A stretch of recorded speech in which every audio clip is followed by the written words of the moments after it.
there, everybody. Welcome to Pickwick's Pence. I'm Josh Story, your host. Last week, I was talking about taking new opportunities. And I'm a strong believer in duality. I think everything comes in moderation of its opposite. So, today we're going to talk about the other thing you're doing when you're not taking new opportunities, which ought to be watering your own grass. At least that's what I call it.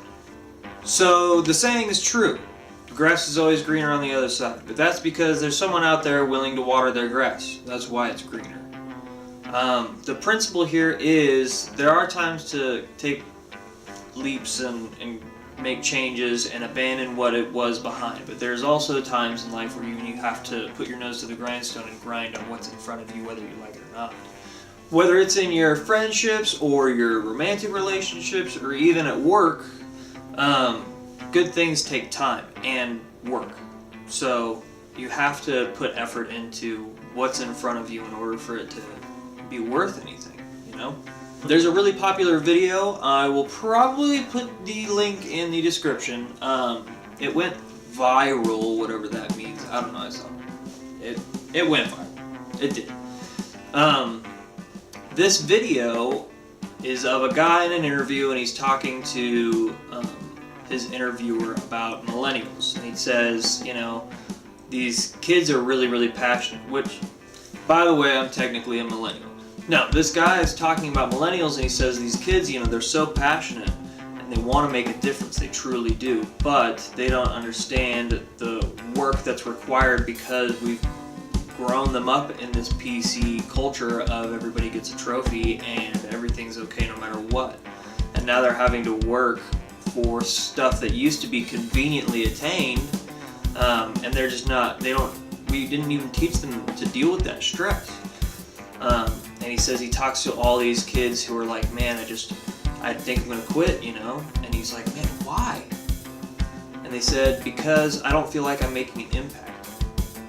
And he was talking to this guy, he's like, you know, you've only been working there 6 months. That's the part that people don't understand, because the rest of life up to this point has been really easy. A good example of kind of the physiological part of this, I was watching a TED Talk. I will link that in the description as well because it's an excellent one about how we learn. And she was saying that you basically have to force your body into the movement and repeat it over and over, and that's how we learn.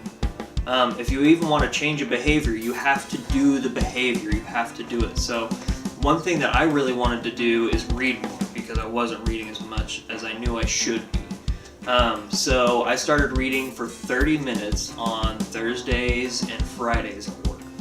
And that's what I started at, and that was it. And then I got to the point where I was reading 2 to 3 hours like 4 times a week. It's odd that we have to force our bodies into this, but even Jordan Peterson talks about the difference between knowing it inherently and then being able to express it. So he talks about kids, right? Kids all play games together, and they know the rules in their heads before they're able to articulate them. They act something out before they're able to understand it and express it in words.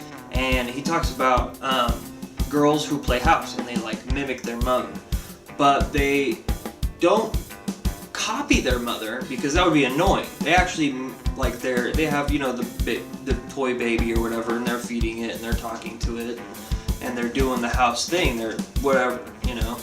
They're living out a concept of motherhood that they've learned from their mother. They're not copying them directly. It's actually really deep and conceptual what's happening there. If we express understanding in something by doing it first, then that's how we ought to start learning things.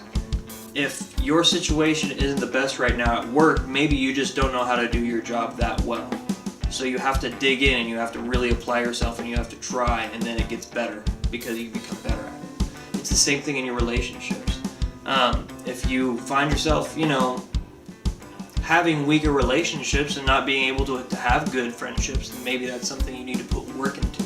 Maybe you need to hang out with someone on a regular basis, you know, once a week, or, you know, get together or give each other a call every other day or whatever. You know, invest time into it. romantic relationships, I think, are the hardest of all of them, but I also think that they're the ones that we learn the most from. So yeah, there you have it. I guess I'm not saying that, I don't want to be pointed at as the guy that's like, everybody jump ship when things are bad, because that's not exactly how it is. Even when I was, at work, that first, after I took over the store that they gave me as a manager, it took me about 6 months to really, get a hold of it. And it was a rough 6 months, but I ground it out, and I made a difference, and I did end up making an impact that was really cool. So don't always think that the grass is greener on the other side because of something you can't change. A lot of the time it is something you can change, and it just requires work and attention. So water your own grass. Thanks so much for watching. If you liked it, like it. If you didn't, I don't know, don't dislike it. I guess you can. If you got something to say, comment below. Talk to me about this stuff. If you dig it, then share it with your friends, and please subscribe as well. We will catch you next week. Have a good one.